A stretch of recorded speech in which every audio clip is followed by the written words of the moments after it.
यहाँ 220 से ज्यादा एथनिक ग्रुप्स रहते हैं, सबकी अपनी भाषाएं, अपने डायलेक्ट्स। इनक्रेडिबल है ना? But what if I told you कि नॉर्थ इंडिया की यही ब्यूटीफुल रीजन दशकों से आर्म्ड इंसर्जेंसी से जूझ रही है? Ever wondered why? आज हम इस कॉम्प्लेक्स इशू को बिल्कुल सिंपल तरीके से समझेंगे। And before we start this amazing learning journey, एक छोटा सा काम कर दो। Just hit that subscribe button, like the video और notification bell on कर लो। You won't regret it, promise। बिल्कुल। आज हमारा सफर काफी डिटेल होगा। हम शुरू करेंगे स्टेट वाइज इन्फॉर्मेशन से, फिर इंसर्जेंसी के हिस्टोरिकल रीजंस को एक्सप्लोर करेंगे। उसके बाद हम इसके इम्पैक्ट्स, गवर्नमेंट के स्टेप्स और रीसेंट डिक्लाइन के रीजंस पर फोकस करेंगे। फाइनली हम इंडिया म्यांमार बॉर्डर चैलेंजेस और लेटेस्ट डेवलपमेंट्स जैसे AFSPS स्टेटस को भी डिस्कस करेंगे। तो चलो शुरू करते हैं। Topic 1, a state by state breakdown। Basically north east में हर स्टेट की अपनी यूनिक स्टोरी है। मतलब इंसर्जेंसी के ग्रुप्स, उनके इम्पैक्ट्स और गवर्नमेंट के रिस्पॉन्सेज, सब कुछ बहुत अलग लग रहा है। एक साइज सबको फिट नहीं होता, समझे? राइट। जैसे त्रिपुरा में सिचुएशन इतनी इंप्रूव हुई कि 2015 में ही एफ्सपा हटा दिया गया। दैट्स सो कूल ना? But on the other hand Manipur में 2023 से एथनिक वायलेंस के कारण सिक्योरिटी सिचुएशन मतलब काफी खराब हो गई। Same reason but completely different stories. Exactly.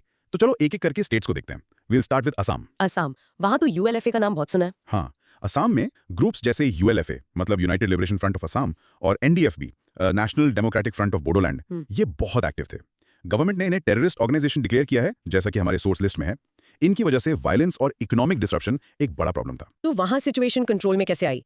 Military action या पीस टॉक्स? बोथ। यहाँ मिलिट्री ऑपरेशंस भी हुए और पीस टॉक्स भी चले।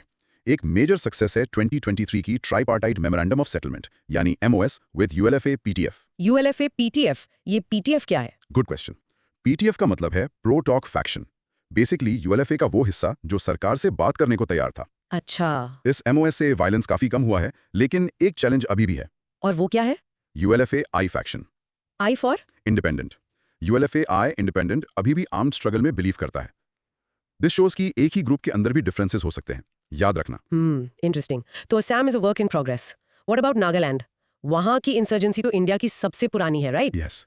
यहाँ NSCN के फैक्शंस जैसे NSCN IM और NSCN KY मेन प्लेयर्स हैं। यहाँ सीज फायर और पीस टॉक्स चल रहे हैं डेकेड से। सीज फायर, इसका एग्जैक्टली क्या मतलब है? क्या फाइट बंद हो गई है? सीज फायर मींस दोनों साइड्स ने टेम्पररी ट्रूस एग्री किया है। फायरिंग रुक जाती है ताकि टॉक्स हो सकें, बट फाइनल सोल्यूशन यानी पीस अकॉर्ड अभी तक नहीं हुआ है। It's a very long process. तो मतलब बंदूकें शांत है but a political stand of continues. Precisely. NSCN IM की कुछ डिमांड्स है जैसे सेपरेट फ्लैग और कॉन्स्टिट्यूशन, जो अभी भी एक इशू है। फिर भी सिक्योरिटी सिचुएशन पहले से बहुत बेहतर है। Okay, now let's move to Manipur. यहाँ UNLF के साथ 2023 में एग्रीमेंट हुआ, फिर भी सिक्योरिटी डिटीरियोरेट क्यों हुई? ये थोड़ा कंफ्यूजिंग है। It is. मणिपुर में UNLF PLA जैसे ग्रुप्स हैं जिनको टेररिस्ट ऑर्गेनाइजेशन और अनलॉफुल एसोसिएशन का टैग मिला है। गवर्नमेंट ने 2023 में UNLF के साथ एक पीस एग्रीमेंट साइन किया, which was a very positive step. तो फिर प्रॉब्लम कहाँ हुई? Good question. क्योंकि UNLFA एग्रीमेंट एक ग्रुप के साथ है। जो मई 2023 से वायलेंस शुरू हुआ वो दो एथनिक कम्युनिटीज कुकी और मेथी के बीच है। ये एक अलग कॉन्फ्लिक्ट लेयर है जो सिचुएशन को और कॉम्प्लेक्स बना देती है। It's not insurgency, it's an ethnic conflict. Oh I see. तो ये दो अलग-अलग इश्यूज हैं जो एक ही जगह हो रहे हैं। That's very complicated. इन सब के बीच त्रिपुरा मॉडल इतना सक्सेसफुल क्यों माना जाता है? What did they do right? Tripura में NLFT और ATTF जैसे ग्रुप्स थे जिन्होंने एथनिक टेंशंस बढ़ाए, बट वहां गवर्नमेंट ने मिलिट्री एक्शन, पॉलिटिकल डायलॉग और डेवलपमेंट तीनों पर एक साथ काम किया। एक होलिस्टिक अप्रोच था। A holistic approach. यस। इससे इंसर्जेंसी का लोकल सपोर्ट बेस खत्म हो गया और रिजल्ट 2015 में AFSPA का विड्रॉल और true success story. Wow. Okay, one last question on this. ये जो लिस्ट है अनलॉफुल एसोसिएशंस और टेररिस्ट ऑर्गेनाइजेशंस की, इसमें डिफरेंस क्या है? थोड़ा टेक्निकल है। बेसिकली टेररिस्ट ऑर्गेनाइजेशन का tag unlawful activities prevention act 1967 के तहत ज्यादा सीवियर एक्शंस अलाउ करता है। अनलॉफुल एसोसिएशन भी इलीगल है, बट टेररिज्म का स्पेसिफिक चार्ज अलग होता है। दोनों ही नेशनल सिक्योरिटी के लिए थ्रेट माने जाते हैं। Got it. Now, pause and practice saying Tripura's success shows that a combination of military action and peace accords can stabilize security. Rehearse this. In short, north east में insurgency हर state में अलग है। कुछ में piece है तो कुछ में नए चैलेंजेस हैं। Topic 2. ये सब शुरू कैसे हुआ? The root causes. इंसर्जेंसी अचानक नहीं आती। इसके पीछे deep rooted historical, political, economic और कल्चरल रीजंस होते हैं। बेसिकली ये लोगों की ग्रीवेंसेस का एक वायलेंट एक्सप्रेशन है। राइट। जैसे सोचो, ब्रिटिश राज के टाइम नागा हिल्स को बाकी इंडिया से अलग रखा गया। जब इंडिया आजाद हुआ तो उन्हें लगा कि उनकी यूनिक आइडेंटिटी चली जाएगी। यही फीलिंग नागालैंड की इंसर्जेंसी का एक बड़ा रीजन बनी। इट्स ऑल कनेक्टेड, देखा? बिल्कुल। चलो अब इन रीजंस को अनपैक करते हैं। Why did people pick up arms? Let's find out. Let's. तो सबसे पहले हिस्टोरिकल फैक्टर्स। ब्रिटिश पॉलिसीज का क्या रोल था? ब्रिटिश पॉलिसीज ने उन एरियाज को एक्सक्लूडेड रखा। आजादी के बाद जब टेरिटोरियल अरेंजमेंट्स हुए तो इनकी एस्पिरेशंस का ध्यान नहीं रखा गया। So this British era marginalisation was a key factor. और political factors, I am guessing AFSPA is a big one. No, absolutely. Armed forces special powers act यानी AFSPA का एनफोर्समेंट लोगों में एलियनेट की फीलिंग लाता है। उन्हें लगता है उनकी सुनी नहीं जा रही, AFSPA इतना कंट्रोवर्शियल क्यों है? What does it do? क्योंकि ये सिक्योरिटी फोर्सेस को स्पेशल पावर्स देता है, जैसे बिना वारंट के सर्च करना या अरेस्ट करना। वाइल ये इंसर्जेंसी कंट्रोल के लिए जरूरी माना जाता है, इस पर ह्यूमन राइट्स वायलेशंस के एलिगेशंस भी लगते हैं, जिससे लोगों और आर्मी के बीच ट्रस्ट गैप बढ़ता है। आई सी। और 6th शेड्यूल, वो तो ऑटोनॉमी के लिए था, right? The idea was great. हाँ, 6th शेड्यूल जो ट्राइबल एरियाज को ऑटोनॉमी देता है, उसका भी पूरा इंप्लीमेंटेशन हुआ है। ऑटोनोमस काउंसिल्स को रियल पावर और फंड्स नहीं मिले टू वर्क इफेक्टिवली। एक गवर्नेंस गैप रह गया। तो क्या 6th शेड्यूल फेल हो गया? फेल नहीं, बट इसका इंप्लीमेंटेशन वीक रहा। ओके, पॉलिटिकल फैक्टर्स के बाद इकोनॉमिक मार्जिनलाइजेशन, ये कितना बड़ा रीजन था? बहुत बड़ा। हाई पॉवर्टी, अनएम्प्लॉयमेंट और पुअर इंफ्रास्ट्रक्चर। यहाँ रिसोर्सेज तो हैं, बट उनका बेनिफिट लोकल लोगों को नहीं मिलता। This exploitation fuels grievances. इसका सीधा कनेक्शन इंसर्जेंसी से कैसे है? सिंपल है, जब यूथ के पास जॉब्स नहीं होती और डेवलपमेंट नहीं दिखता, तो इंसर्जेंट ग्रुप्स उन्हें रिक्रूट करना आसान हो जाता है। वो उन्हें पैसा, पावर और एक कॉज ऑफर करते हैं। It's a classic recruitment strategy. Make sense. और फिर आते हैं external factors, cross border support. ये कितने इंपॉर्टेंट हैं? क्रिटिकल, सबसे क्रिटिकल पॉइंट यही है। इन ग्रुप्स को क्रॉस बॉर्डर सपोर्ट मिलता है, म्यांमार, चाइना और पाकिस्तान की ISI से। इंडिया म्यांमार की 1643 किलोमीटर लंबी बॉर्डर मैनेज करना बहुत डिफिकल्ट है। हमारे सोर्स मैप में स्मगलिंग रूट्स भी दिखाए गए हैं। हाँ, वो मैप साफ दिखता है कि स्मगलिंग रूट्स जैसे मोरे और तामू से कैसे इंसर्जेंट्स को हेल्प करते हैं। इन रूट से आर्म्स, ड्रग्स और ह्यूमन ट्रैफिकिंग सब कुछ होता है। इंसर्जेंट ग्रुप्स इन रूट्स को कंट्रोल करके फंडिंग जनरेट करते हैं। It's a criminal insurgent nexus. तो क्या इन एक्सटर्नल फैक्टर्स के बिना इंसर्जेंसी सर्वाइव कर सकती है? बहुत मुश्किल। एक्सटर्नल सपोर्ट से इंसर्जेंट्स को सेफ हेवन्स, ट्रेनिंग और वेपन्स मिलते हैं। इसके बिना उनका सर्वाइव करना ऑलमोस्ट इम्पॉसिबल हो जाता। दैट्स व्हाई रीजनल डिप्लोमेसी इतनी क्रूशियल है। एंड फाइनली इलीगल इमिग्रेशन, ये असम का मेन इशू था, राइट? यस, बांग्लादेश से इमिग्रेशन ने डेमोग्राफिक चेंजेस किए, स्पेशली इन असम। इससे लोकल लोगों में एक आइडेंटिटी क्राइसिस पैदा हुआ, जिसका रिजल्ट था Assam agitation from 1979 to 1985। So it's not one single reason but a cocktail of many issues. Exactly, a perfect storm of grievances. Let's try this one. Pause करके बोलो, insurgency is fueled by a mix of historical marginalization, political grievances and external support. Practice. In short, the roots of insurgency are deep, stemming from a feeling of neglect and a loss of identity, often supported by foreign powers. Topic 3. The human and economic cost. Insurgency का असर सिर्फ violence तक limited नहीं होता। इसका society, economy और लोगों की साइकोलॉजी पर डेविस्टेटिंग इफेक्ट पड़ता है। Right. For example, nearly 2 million people have been displaced historically because of these conflicts. That's like the entire population of a small city being uprooted. सोचो उनकी लाइफ पर क्या इम्पैक्ट पड़ा होगा। बहुत गहरा इम्पैक्ट। चलो अब बात करते हैं कॉन्सिक्वेंसेस की। सबसे बड़ा इम्पैक्ट है ह्यूमन कॉस्ट।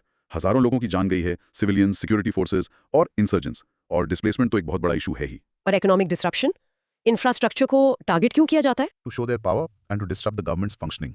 इससे वो मीडिया अटेंशन भी गेन करते हैं और स्टेट को इकोनॉमिकली वीकन करने की कोशिश करते हैं। इंसर्जेंट्स जानबूझकर इंफ्रास्ट्रक्चर को टारगेट करते हैं, जैसे गैस पाइपलाइंस, रोड्स और रेलवेज को सैबोटाज करना। इससे इकोनॉमिक प्रोग्रेस रुक जाता है। और इसका टूरिज्म पर क्या असर हुआ? North east India is beautiful. Exactly, लेकिन सिक्योरिटी कंसर्न्स के कारण टूरिज्म इंडस्ट्री आगे नहीं बढ़ पाई। पोटेंशियल बहुत है, पर स्टेबिलिटी नहीं थी। कांस्टेंट फियर में रहने का साइकोलॉजिकल ट्रॉमा भी तो होता होगा। बिल्कुल, कांस्टेंट फियर में रहने से लोगों पर साइकोलॉजिकल ट्रॉमा होता है और कॉन्फ्लिक्ट जोन्स में ह्यूमन राइट्स वायलेशंस के केसेस आते हैं। From both sides. Yes, conflict situations में ऐसा होता है। इंसर्जेंट्स सिविलियंस को टारगेट करते हैं और सिक्योरिटी फोर्सेस पर भी एफ्स्पा के अंडर एक्स्ट्रा जुडिशियल एक्शंस के आरोप लगते हैं। Accountability on both sides is crucial for justice. इस ट्रॉम का लॉन्ग टर्म इफेक्ट क्या होता है? It creates a generation living with fear, mistrust, and anger. This can lead to social fragmentation and makes the peace-building process much harder. Healing is very important. Right. एक और point है diversion of funds का। इसका क्या मतलब है? इसका मतलब है कि जो पैसा डेवलपमेंट के लिए होता है, वो इंसर्जेंट्स एक्सटॉर्शन के जरिए ले जाते हैं। वो टैक्सेस कलेक्ट करते हैं, बिजनेसेस से एक्सटॉर्शन करते हैं और इवन गवर्नमेंट कॉन्ट्रैक्ट से अपना कट लेते हैं। ये पैसा उनके ऑपरेशंस फंड करता है, जबकि वो स्कूल्स या हॉस्पिटल्स के लिए हो सकता था। तो ये एक विशियस साइकिल बन जाता है। हाँ, लैक ऑफ डेवलपमेंट से ग्रीवेंसेस बढ़ती हैं और ग्रीवेंसेस से insurgency, which further stops development. Okay, pause and rehearse this. The impacts of insurgency go beyond violence, affecting the economy, tourism, and mental health of the people. In short, insurgency destroys not just lives but also the economy and the social fabric of a region. Topic 4. Government's action plan. Government ने insurgency से deal करने के लिए एक multi pronged strategy अपनाई है। इसमें military action भी है, पीस टॉक्स भी और डेवलपमेंट प्रोजेक्ट्स भी। इसको आयरन फिस्ट इन अ वेलवेट ग्लव अप्रोच भी कहते हैं। Iron fist in a velvet glove. I like that. So एक तरफ आर्मी ऑपरेशंस चला रही है, Iron Fist, Correct. और दूसरी तरफ गवर्नमेंट मिजो अकॉर्ड 1986 जैसे हिस्टोरिक पीस एग्रीमेंट साइन कर रही है, Velvet Glove. This dual approach is key. बिल्कुल। इनिशियली फोकस सिर्फ मिलिट्री सॉल्यूशंस पर था, बट ओवर टाइम ये रियलाइज हुआ कि पॉलिटिकल और इकोनॉमिक सॉल्यूशंस भी उतने ही इंपॉर्टेंट हैं। तो आयरन फिस्ट अप्रोच में क्या-क्या स्टेप्स लिए गए? ASSPA का यूज, आर्मी डिप्लॉयमेंट और surrender come rehabilitation policies for insurgents. Technology का भी यूज हो रहा है, जैसे CIBMS for better border security. Wait, CIBMS, what is that? CIBMS मतलब Comprehensive Integrated Border Management System. ये एक हाईटेक सर्वेलेंस सिस्टम है जो बॉर्डर्स पर यूज होता है। इसमें थर्मल इमेजर्स, रडार्स और सेंसर्स होते हैं तो detect cross border movement, even in difficult terrain. Impressive. और वेलवेट ग्लव अप्रोच में पीस अकॉर्ड्स तो हैं ही। हाँ, पीस अकॉर्ड साइन किए गए हैं। फेमस एग्जांपल्स हैं Mizo accord, Naga framework agreement 2015 और हाल ही में UNLF और ULFA agreements 2023। But Naga framework agreement 2015 में हुआ, पर अब तक फाइनल सोल्यूशन क्यों नहीं निकला? क्योंकि NSCN-M की कुछ कोर डिमांड्स हैं जैसे सेपरेट फ्लैग और कॉन्स्टिट्यूशन, जिन पर एग्रीमेंट नहीं हो पा रहा है। Peace negotiations are often very complex and time consuming. थोड़ा सोच लो। राइट। अकॉर्ड्स के अलावा और क्या? स्टेटहुड क्रिएट करना, जैसे नागालैंड बना, और ऑटोनोमस काउंसिल्स बनाना भी पॉलिटिकल सॉल्यूशंस का पार्ट है। और economic initiatives? Ministry of donor का स्पेसिफिक रोल क्या है? Ministry of donor specifically north east के सोशल और इकोनॉमिक डेवलपमेंट के लिए प्लानिंग, एग्जीक्यूशन और मॉनिटरिंग करती है। इट इंश्योर्स कि फंड्स और प्रोजेक्ट्स रीजन तक पहुंचे। I also heard of the act east policy. ये इंसर्जेंसी से कैसे रिलेटेड है? एक्ट ईस्ट पॉलिसी का एम साउथ ईस्ट एशिया के साथ कनेक्टिविटी और ट्रेड बढ़ाना है। नॉर्थ ईस्ट इंडिया इस पॉलिसी का गेटवे है। जब यहाँ इंफ्रास्ट्रक्चर, रोड्स, पोर्ट्स डेवलप होगा तो इकोनॉमी बूस्ट होगी, जॉब्स क्रिएट होंगी और इंसर्जेंसी का अट्रैक्शन कम होगा। Smart strategy. और सरेंडर पॉलिसीज कैसे काम करती हैं? गवर्नमेंट इंसर्जेंट्स को ऑफर देती है कि अगर वो सरेंडर करते हैं तो उन्हें फाइनेंशियल असिस्टेंस, वोकेशनल ट्रेनिंग और लीगल प्रोसेस में लीनियंसी दी जाएगी ताकि वो मेन स्ट्रीम लाइफ में वापस आ सकें। चलो practice this line. The government strategy includes military operations, political dialogue and economic development. Rehearse. In short, a comprehensive, multi-pronged approach has been used to counter insurgency, focusing on both security and development. Topic 5, Why insurgencies on the downfall? पिछले कुछ सालों में north east में insurgency related violence में मतलब एक significant decline आया है। इसके पीछे कई रीजंस हैं, जैसे लोगों का सपोर्ट कम होना और गवर्नमेंट के इफेक्टिव पॉलिसीज। Right. सोचो, एक टाइम था जब बंस और वायलेंस कॉमन थे। अब in most parts life normal है। लोग पीस और डेवलपमेंट चाहते हैं। ये पब्लिक ओपिनियन का शिफ्ट एक बहुत बड़ा रीजन है। बहुत बड़ा। ये डिक्लाइन ओवरनाइट नहीं हुआ है, ये डेकेड्स ऑफ कंसिस्टेंट एफर्ट्स का रिजल्ट है। तो सबसे बड़ा रीजन क्या है इस डिक्लाइन का? Why are people not supporting insurgents anymore? क्योंकि उन्होंने डेकेड्स ऑफ वायलेंस का रिजल्ट देख लिया है। कोई डेवलपमेंट नहीं, सिर्फ लॉस ऑफ लाइफ। अब वो समझ गए कि उनकी एस्पिरेशंस डेमोक्रेटिक प्रोसेस से ही पूरी हो सकती हैं। So the local support has dried up. Absolutely. इसीलिए इंसर्जेंट्स को लोकल सपोर्ट और रिक्रूटमेंट में कमी आ रही है, पैसिटी कम हो जाती है। Okay, so they weakened from within. और diplomatic success? पड़ोसी देशों ने कैसे हेल्प की? इंडिया ने म्यांमार और बांग्लादेश जैसे पड़ोसी देशों पर प्रेशर बनाया कि वो अपनी जमीन पर इंडियन इंसर्जेंट्स को कैंप्स न चलाने दें। फॉर एग्जाम्पल, बांग्लादेश ने कैसे हेल्प की? बांग्लादेश गवर्नमेंट ने अपनी टेरिटरी में ULFA जैसे ग्रुप्स के टॉप लीडर्स को अरेस्ट करके इंडिया को हैंड ओवर किया। इससे उनकी लीडरशिप खत्म हो गई। That's a huge blow. It was. इससे उनका एक्सटर्नल सपोर्ट सिस्टम टूट गया। और इनकी फंडिंग पर भी तो क्रैकडाउन हुआ है। यस, गवर्नमेंट एजेंसीज ने इंसर्जेंट्स के फंडिंग सोर्सेज जैसे एक्सटॉर्शन और इलीगल ट्रेड पर क्रैकडाउन किया। डिमोनेटाइजेशन और बैंकिंग सिस्टम्स की स्ट्रिक्ट मॉनिटरिंग ने भी उनके कैश फ्लो को डिसरप्ट किया है। बिना पैसे के ऑपरेशंस चलाना मुश्किल होता है। तो इस डिक्लाइन का मतलब है कि प्रॉब्लम सॉल्व हो गई है? नहीं, डिक्लाइन एक पॉजिटिव ट्रेंड है, बट प्रॉब्लम अभी भी एग्जिस्ट करती है, स्पेशली इन मणिपुर और नागालैंड। कॉम्प्लेसेंट होने का टाइम नहीं है। Now pause and practice saying, the decline in insurgencies is due to reduced local support and successful diplomatic efforts. In short, insurgency is weakening because its support systems, both local and external, are breaking down. Topic 6. What's next? The road ahead. Peace को sustainable बनाने के लिए अब आगे क्या करना चाहिए? Way forward में फोकस गवर्नेंस, इकोनॉमिक डेवलपमेंट और कम्युनिटी एंगेजमेंट पर है। राइट? सोचो, अगर एक एरिया में अच्छा इंटरनेट, रोड्स और लोकल जॉब्स जैसे इको टूरिज्म में हो तो वहाँ के यूथ इंसर्जेंसी ज्वाइन करने के बजाय अपने फ्यूचर पर फोकस करेंगे। That's the goal. Precisely. Military solutions ने एक लेवल तक पीस लाया है, अब फोकस लॉन्ग टर्म सॉल्यूशंस पर होना चाहिए। तो गवर्नेंस में सबसे पहला स्टेप क्या होना चाहिए? ग्रेजुअली रिपील AFSPA जहां सिचुएशन अच्छी है। बट AFSPA को ग्रेजुअली रिपील करने से रिस्क नहीं है? रिस्क है, इसीलिए ग्रेजुअली वर्ड इंपॉर्टेंट है। ये सिर्फ उन एरिया से हटाया जाना चाहिए जहां सिक्योरिटी सिचुएशन सिग्निफिकेंटली इंप्रूव हो चुकी है, जैसे त्रिपुरा और मेघालय में हुआ। It builds trust. ओके, और लोकल डेमोक्रेटिक इंस्टीट्यूशंस को स्ट्रेंथन करने से क्या होगा? इससे लोगों को लगेगा कि उनकी आवाज सुनी जा रही है और डिसीजंस में उनका भी रोल है। This reduces the feeling of alienation. Panchayat और ऑटोनोमस काउंसिल्स को और स्ट्रांग बनाना होगा। इकोनॉमिक इनिशिएटिव्स में इको टूरिज्म इतना इंपॉर्टेंट क्यों है नॉर्थ ईस्ट के लिए? क्योंकि इस रीजन की नेचुरल ब्यूटी यूनिक है, इको टूरिज्म सस्टेनेबल है, लोकल कम्युनिटीज को जॉब्स देता है और एनवायरनमेंट को भी प्रिजर्व करता है। It's a win win. सही है। और जो अंडरलाइंग ग्रीवेंसेस हैं उन्हें एड्रेस करना इतना मुश्किल क्यों है? क्योंकि ये डीप रूटेड इश्यूज हैं, जैसे आइडेंटिटी, लैंड राइट्स और इकोनॉमिक इनइक्वालिटी। इन्हें सॉल्व करने के लिए टाइम, पॉलिटिकल विल और सेंसिटिव पॉलिसीज की जरूरत होती है। There is no quick fix. Community engagement का एक एग्जांपल दो। How does that work on the ground? जैसे बॉर्डर मैनेजमेंट में लोकल कम्युनिटीज को as eyes and ears involve करना। उन्हें पता होता है कि टेरेन कैसा है और कौन मूव कर रहा है। ये बॉर्डर पुलिसिंग को बहुत इफेक्टिव बना सकता है। Okay, let's practice this one.